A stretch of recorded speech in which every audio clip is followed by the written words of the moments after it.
So this is our next picture, which is a nice view near Penrith, and I've mixed up some cobalt blue, fairly strong mid-tone, and I'm going to start at the top. So we're just going to do a standard wash.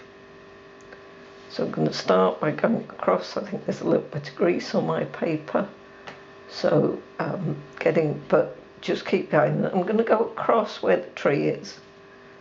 So I'm going to do a couple of lines at this strength. Yeah, there's definitely some grease on my paper. So just come back and across, and remember to keep going back to your colour. So it's quite a strong blue. And we're going to come across and across.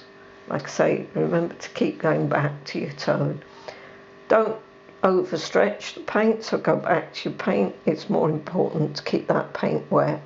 And while I'm going, I'm going to dab on my tissue, and I'm just going to very gently run along that top edge to take off that excess, and that will just stop it making a watermark later on.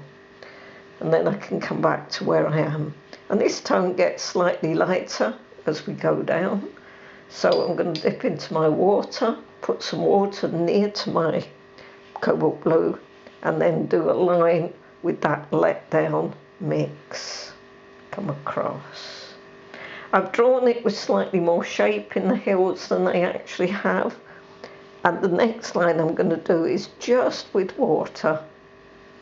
So I'm going to go across and just take a very lightly coloured water.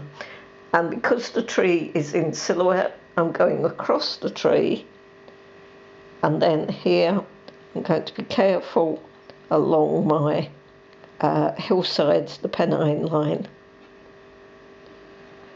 I'm going to go round this tree. I've gone over it a tiny bit. I'll sort that out in a minute. And I'm going to go along the top of the Pennines. And as I say, I just make them have slightly more depth than they have.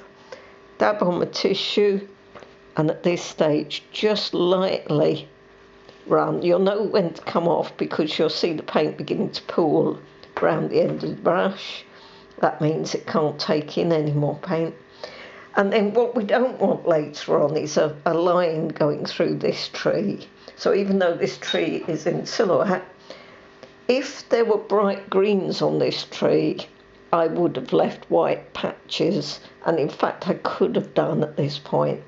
Here, if we don't do something about this, we'll end up with a horizontal line across this tree. So I'm going to put water, not touching that blue to start with, in the bottom half of the tree, and then I'm going to join the two together and just get rid of that excess there.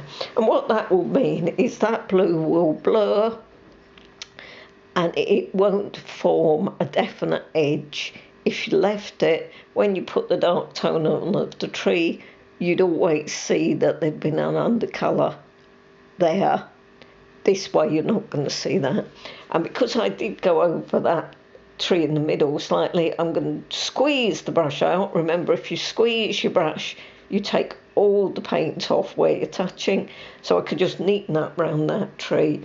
So I could have had a slightly more defined dark to light here. I may get some minor watermarking here.